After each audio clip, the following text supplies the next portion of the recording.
Wahai orang-orang yang beriman, jauhilah banyak dari prasangka. Sesungguhnya sebagian prasangka itu dosa. Dan janganlah kamu mencari-cari kesalahan orang lain. Dan janganlah ada di antara kamu menggunjing sebagian yang lain.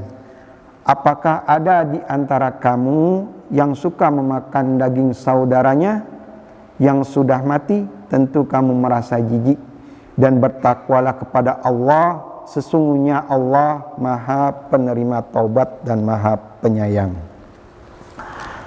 Demi Allah tidak beriman, demi Allah tidak beriman, demi Allah tidak beriman. Wah, begitu Nabi ngomong begitu, sahabat bertanya, siapa wahai Rasulullah? Nah, Rasulullah menjawab, yang tetangganya tidak aman dari keburukannya.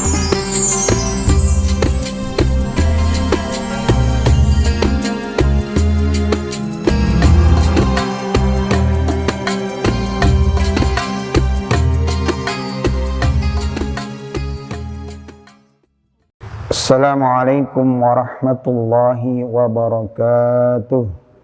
Ya Rabbi bil Mustafa balligh maqasidana waghfir lana ma madha ya wasi'al karami. Ya Rabbi bil Mustafa balligh maqasidana waghfir lana ma madha ya wasi'al karami.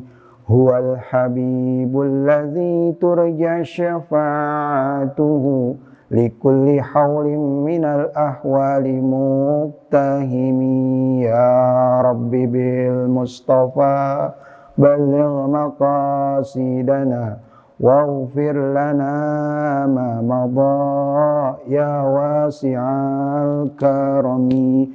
Muhammadun sayyidul kaunaini wal thaqalain wal fariqaini min urbi wa min ajami. Ya Rabbi bil Mustafa balligh maqasidana waghfir lana ma madha ya wasi'al karami. Allahumma salli wa sallim wa barik alaihi. Bismillahirrahmanirrahim. Alhamdulillahi rabbil alamin. Wal aqibatu lil muttaqin. Wa la udwana illa ala zalimin.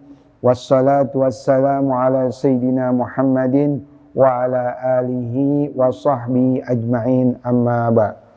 Jamaah sahabat Baitur Rahman yang berbahagia, pertama-tama marilah kita panjatkan puji serta syukur kita kehadirat Allah Subhanahu wa Ta'ala atas limpahan nikmat karunia-Nya sehingga kita dapat berkumpul, bermuhajah, bersilaturahmi dalam rangka kita ngaji atau mengkaji kajian yang terdapat dalam kehidupan sehari-hari.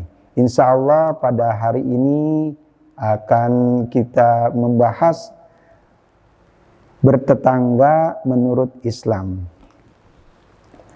Beberapa bulan yang lalu sempat viral video seorang ibu-ibu mencibir tetangganya dan mengatakan bahwa tetangganya tersebut nganggur tapi uangnya banyak. Nah, biasanya begitu nih, kehidupan memang begitu.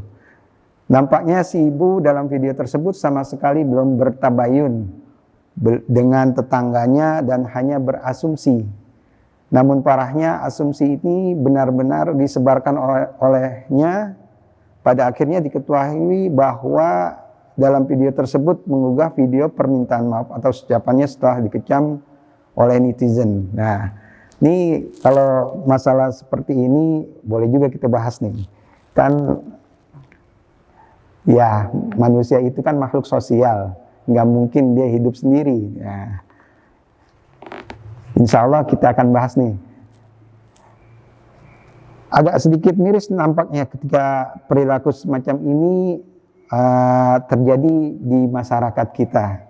Padahal hal tersebut menunjukkan dengan jelas betapa adab, etika dan akhlakul karimah tidak diimplementasikan dalam kehidupan bermasyarakat sehari-hari.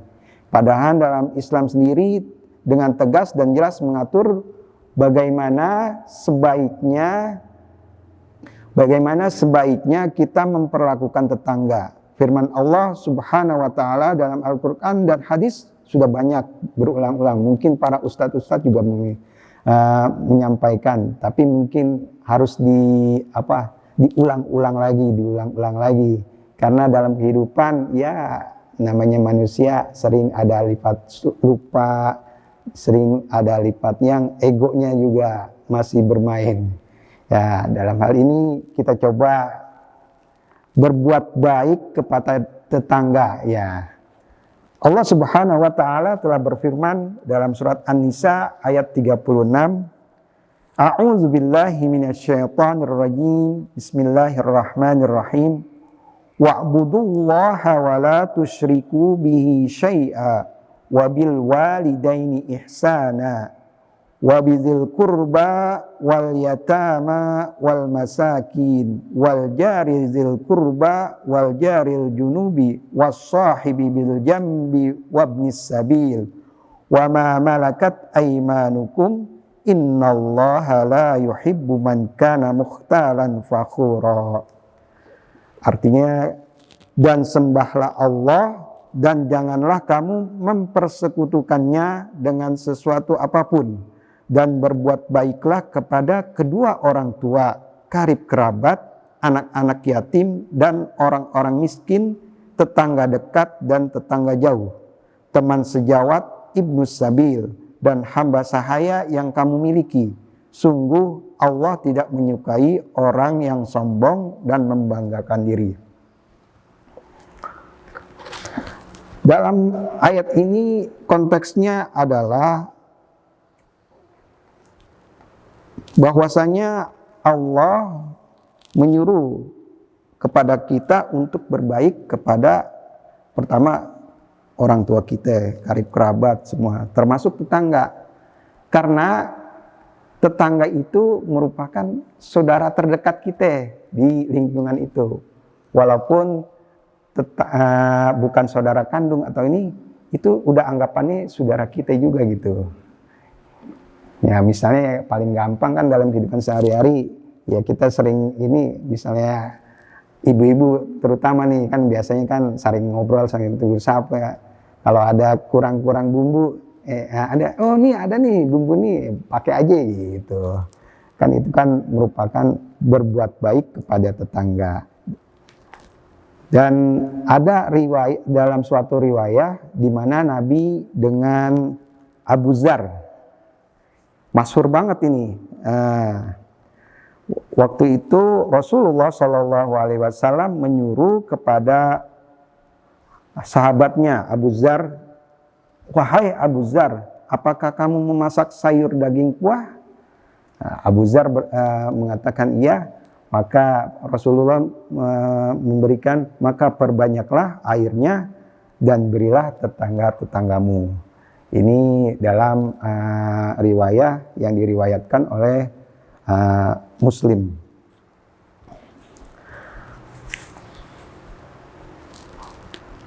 Nah, itu contoh memperbanyak kuah, memberikan masakan kepada tetangganya. Tapi jangan kuahnya aja, jangan. Kagak enak masak kuahnya doang ya. Ya, itu kan implementasinya cuman istilahnya sindiran doang. Kalau bisa ada dagingnya, ada tangkarnya, ada sayur-mayurnya juga gitu. Jadi komplit. Mentang-mentang disuruh banyakin kuah hanya dibanyakin, jangan. Ya, itu aja. Dan selanjutnya juga praktik berbuat baik kepada tetangga, yakni menjenguk saat mereka sakit. Hal ini merupakan suatu yang diajarkan oleh Rasulullah SAW. Hadisnya berbunyi seperti Iza adar rajul akhahul muslim masai fi khirafatil jannah hatta yajlisa fa ija jalasa ghamarathu rahmah fa in kana ghudwatan shalla alaihi sab'una alfa malakin hatta yumsiya wa in kana masa'a shalla alaihi sab'una alfa malakin hatta yusbiha. Apabila seseorang menjenguk saudaranya yang muslim yang sedang sakit, maka seakan-akan dia berjalan sambil memetik buah-buahan surga sehingga dia duduk. Apabila sudah duduk, maka diturunkan kepadanya rahmat dengan deras. Apabila menjenguknya di pagi hari, maka 70.000 malaikat mendoakannya agar mendapat rahmat hingga waktu sore tiba. Apabila menjenguknya di sore hari, maka 70.000 malaikat mendoakannya agar diberi rahmat hingga waktu pagi. Hadis riwayat Tirmizi. Tuh, kita kagak main-main nih, hadisnya sahih banget. 70.000 ngedoain kita. Hajat-hajat kita, alhamdulillah kalau misalnya kita bisa mempraktekkan seperti ini. Malaikat ngedoain, waduh, yang lagi ngobjek bisa tembus objekannya, yang punya hajat yang lain-lain, Allah kasih hajatnya ditunaikan sama Allah. Nah, itu tergantung kadarnya juga. Jangan mentang-mentang hadis seperti ini, ditelan-telan gini. Jadi kita berbicara seperti ini harus ada ini juga, muhasabah kepada diri kita. Kita udah bener apa kagak gitu. Ya. Yang kedua, memuliakan tetangga. Dasar dan anjuran untuk memuliakan tetangga dalam Islam telah disampaikan oleh Rasulullah Sallallahu Alaihi Wasallam dalam hadis Arba'in Nawawi berikut. An Abi Hurairah radhiyallahu anna Rasulullah Sallallahu Alaihi Wasallam qala man kana yu'minu billahi wal yaumil akhir falyakul khairan aw liyasmut wa man kana yu'minu billahi wal yaumil akhir falyukrim jarah wa man kana yu'minu billahi wal yaumil akhir falyukrim dhaifah. Artinya dari Abu Hurairah radhiyallahu an, Rasulullah sallallahu alaihi wasallam bersabda, siapa saja yang beriman kepada Allah dan hari akhir, hendaklah ia berkata baik atau diam. Siapa saja yang beriman kepada Allah dan hari akhir, hendaklah ia memuliakan tetangganya. Siapa yang beriman kepada Allah dan hari akhir, hendaklah ia memuliakan tamunya. Nah, tuh, perintahnya seperti itu. Kalau kita beriman kepada Allah dan hari akhir, tuh, hendaklah ia memuliakan tetangganya. Tuh. Definisi menghormati atau memuliakan memuliakan tetangganya termasuk dalam adab menghormati dan memperlakukan semua tetangga. Misalnya tidak memandang rendah pekerjaan, status sosial mereka. Contohnya, praktiknya misalnya adalah dengan bersikap dan berbicara dengan sopan, tidak merendahkan tetangga, tidak menyinggung nominal gaji, pendapatan dan sebagainya. Ketika bergaul ya bergaul aja dah. Jangan pakai ngomong-ngomong yang lain-lain gitu. Oh, dia kerja di sono nih, oh enak nih gini. Jangan dah yang begitu-gitu, ntar takut tersinggung gitu. Jadi tetangga yang baik aja deh. Ngomongnya juga ngobrolnya seperlunya aja, jangan banyak-banyak. Kalau memang suka bercandanya bercanda jangan keterlaluan, bercandanya yang benar-benar bercanda yang ya sewajarnya aja. Nah. Yang ketiga, tidak sombong dan membanggakan diri kepada tetangga. Masih dalam surat An-Nisa ayat 36, sungguh Allah tidak menyukai orang yang sombong dan membanggakan diri. Pada kutipan ayat tersebut terlihat jelas betapa sifat sombong dan membanggakan diri ditegaskan untuk dihindari. Contoh prakteknya nih, misalnya adalah ketika berkunjung atau ngobrol dengan tetangga, tidak perlu membanggakan diri sendiri atau anak atau anggota keluarga lain, sehingga kemudian membuat tetangga kita minder dan rendah diri. Beberapa orang cenderung suka menceritakan prestasi dan pencapaian dalam status karir, pekerjaan anaknya. Wah, begini dah anaknya. Wah, anak saya diterima nih kuliah di negeri begini-begini. Anak saya udah diterima kerja di Pertamina. Wah, jangan begitu. Biasa-biasa aja dah ngobrolnya dah, ya. Soalnya kalau udah ngomong begitu takutnya ada yang minder, ntar dia kagak mau bertetangga, ntar putus tali silaturahmi. Waduh, tuh Allah kagak demen, Rasul juga kagak demen seperti itu. Yang keempat, tidak mengganggu tetangga. Salah satu hadis terkait dengan larangan untuk tidak mengganggu tetangga tercantum dalam kitab Al-Adab Al-Mufrad. Abu Hurairah yaqul, qila lin Nabi sallallahu alaihi wasallam, ya Rasulullah, inna fulanan taqumul laila wa tasumun nahar wa taf'alu wa tasaddaq wa tu'zi jiranaha bilisaniha. Faqala Rasulullah sallallahu alaihi wasallam, la khaira fiha, hiya min ahli nar. Qalu wa fulanan tusalli maktubah wa tasaddaqa bi aswar wa la tu'zi ahada. Faqala Rasulullah sallallahu alaihi wasallam, ya min ahlil jannah. Nah, artinya dari Abu Hurairah, ia berkata, ada seorang bertanya kepada Rasulullah sallallahu alaihi wasallam, wahai Rasulullah, si fulan sering melaksanakan sholat di tengah malam dan berpuasa di siang hari. Dia juga berbuat baik dan bersedekah, tetapi lidahnya sering mengganggu tetangganya.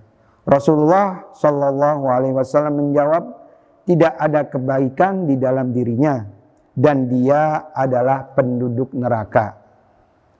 Para sahabat lalu berkata, terdapat wanita lain, dia hanya melakukan salat fardu dan bersedekah dengan gandum, namun ia tidak mengganggu tetangganya. Beliau bersabda, dia adalah ahli penduduk surga. Hadis riwayat Bukhari. Contoh paling mudah tidak mengganggu tetangga adalah tidak menyetel musik keras-keras pada siang dan malam hari ketika waktu jam istirahat, sehingga mengganggu tetangga sebelah rumah. Contoh berikutnya adalah dalam konteks bertamu. Kalau bertamu sesuai dengan waktu, jangan malam-malam tengari jempla, malam-malam dini hari bertamu, kagak sopan juga. Jadi selanjutnya konteks tidak mengganggu tetangga dicantumkan juga dalam surat Al-Hujurat ayat 12. Bismillahirrahmanirrahim.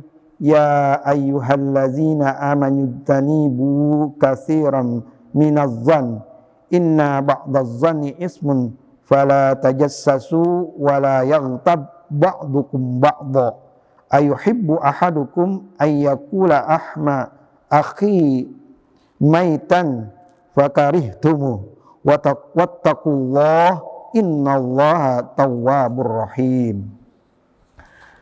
Wahai orang-orang yang beriman, jauhilah banyak dari prasangka. Sesungguhnya sebagian prasangka itu dosa.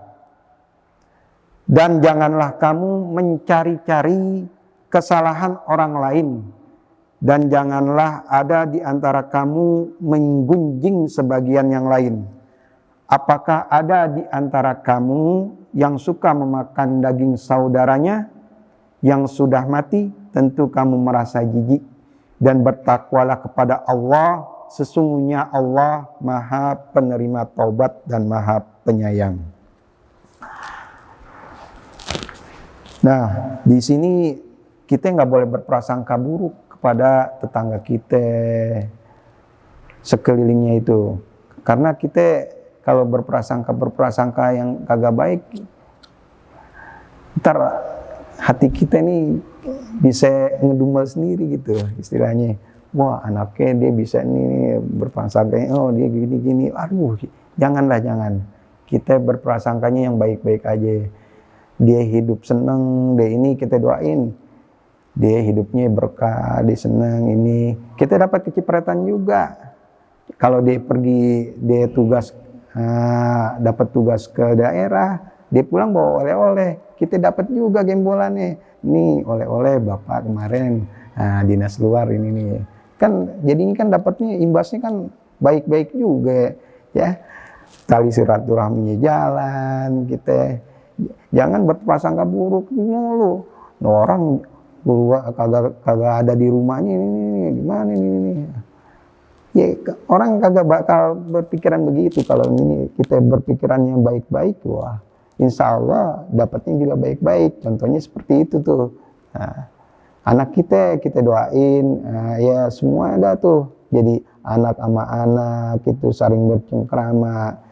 Ya urusan anak, jangan nimpalin juga. Ntar kalau misalnya ada anak berantem ini ya namanya anak-anak ya. Ya kita wajar aja ngelihatnya, oh begitu ya udahlah, itu urusan anak-anak. Jangan diperbesar-besarkan, kan zaman sekarang kan ada pemicunya tuh. Karena anak jadi saling berantem, nggak mau saling tegur sapa. Waduh, jangan seperti itu. Karena Islam menganjurkan kita untuk berbuat baik. Kalau kita kagak berbuat baik sama tetangga kita, kalau misalnya ada sesuatu musibah, misalnya ada kematian, siapa yang nolongin? Kalau bukan tetangga dekat duluan yang datang ke rumah kita, bantu-bantu. Itu bisa kita lihat dalam kehidupan sehari-hari kita. Nah, dalam konteks tidak mengganggu tetangga juga kita dapat dari Abu Surayyah radhiyallahu an meriwayatkan bahwa Nabi SAW bersabda, wallahu la yu'minu walillahi la yu'minu wallahu la yu'minu wallahi la yu'minu wallahi la yu'minu qila wa man ya Rasulullah qala alladzi ya'manu jaruhu bawa'iqah. Demi Allah tidak beriman, demi Allah tidak beriman, demi Allah tidak beriman. Wah, begitu Nabi ngomong begitu, sahabat bertanya, siapa wahai Rasulullah? Nah, Rasulullah menjawab, yang tetangganya tidak aman dari keburukannya. Nah, ini kita ngambil hadis ini nih dari hadis riwayat Bukhari. Kalau kita mau gimana ke tetangga, kita ingat ini dah nih. Kita kagak beriman tuh. Ini aneh ngomongnya tidak beriman demi Allah tuh. Rasulullah udah ngucapin demi Allah, enggak beriman tuh. Jadi kalau kita lagi kesel sama tetangga kita ini, ya kita ingatnya hadis ini dah. Kalau kagak bisa ya kita duduk, kagak bisa duduk kita ambil wudhu dah, kagak bisa wudhu kita sholat dah. Nah tuh kalau misalnya ada masalah seperti itu, lakukan dengan kepala dingin sehingga lingkungan kita jadi lingkungan yang baik, nggak ada saling sikut-sikutan, nggak ngomong, nggak ini. Jadi kehidupan di tetangga kita jadi sama-sama enak gitu. Kalau udah enak, kalau ada acara masa dikagak bantuin. Misalnya anak kita 7 bulanan, masa dikagak ngirimin kue? Kagak mungkin, pasti dikirimin nih buat acara nih Bu. Tuh kalau begitu kan, kalau udah begitu kan enak. Kita nungguin saudara kita kalau misalnya ada di kampung, deh datang ke kampung dari sono dibawa beras nih, kagak mungkin. Jadi tetangga kita untuk itu, marilah kita sebagai manusia sosial juga, sebagai orang Muslim, di mana Rasulullah SAW mengajarkan kepada umatnya untuk berbuat baik kepada tetangganya, berbuat baik kepada sanak famili semua yang ada, terutama tetangga deket dah. Satu daerah, satu lorong deh. Kalau sekarang kan istilahnya komplek, kompleknya itu di lorong mana, nanti tetangga itu dipelihara deh. Jangan sampai kita berbuat kesalahan kepada tetangga. Kalau memang kita berbuat kesalahan kepada tetangga, kita minta maaf, minta ridhonya gitu. Itu saja yang dapat saya sampaikan, lebih kurangnya mohon maaf. Wallahu muwaffiq ila aqwamit thoriq. Assalamualaikum warahmatullahi wabarakatuh.